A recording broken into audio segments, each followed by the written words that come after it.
2024 ഇറങ്ങിയ ഫൈറ്റർ എന്ന ചിത്രത്തിൽ ദീപിക പദുക്കോൺ, മിനാൽ റാത്തോറായി യുദ്ധവിമാനം പറത്തുന്ന സീൻ വരുമ്പോൾ തിയേറ്ററിൽ നിർത്താത്ത കയ്യടിയാണ്. പാവം നമ്മുടെ പൂച്ചക്കണ്ണുള്ള ഋതിക് റോഷന് പോലും ഒരു പൈലറ്റായി ആ സിനിമയിൽ അഭിനയിച്ചിട്ട് അത്ര കയ്യടി കിട്ടിയിട്ടേ ഇല്ല. അതാണ് നമ്മുടെ ഭാരതം.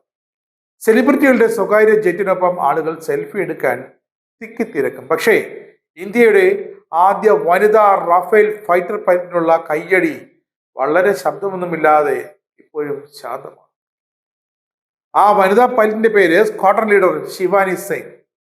അവൾ ഒരു ഫൈറ്റർ ജെറ്റ് മാത്രം പറത്തിയല്ല വ്യോമസേനയിൽ ജോലി ചെയ്യുന്നത്. അവളിതാ ആകാശത്തിലെ ഒരു വലിയ തടസ്സം, വലിയൊരു മതിൽ തകർത്തെറിഞ്ഞിരിക്കുന്നു.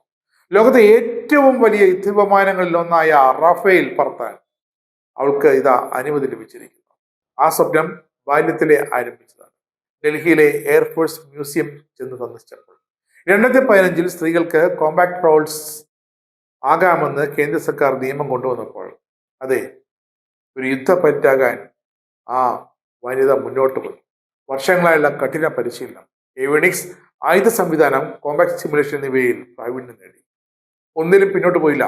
2020 ഫ്രഞ്ച് ഇൻസ്ട്രക്ടർമാരോടൊപ്പം റഫേൽ വിമാനത്തിലടക്കം പരിശീലനം നേടി. അങ്ങനെ അവൾ റഫേൽ സ്ക്വാഡ്രണിൽ സ്ഥാനം നേടി. അവളുടെ ഓരോ പറക്കലും ഒരു സന്ദേശമാണ്. ആകാശം ഒരു പരിധിയല്ല, അത് പുതിയ സ്വപ്നങ്ങളുടെ തുടക്കമെന്നാണ്. ഇന്ത്യയുടെ ഈ ധീരപുത്രിക്ക് ഒരു ബിഗ് സല്യൂട്ട്.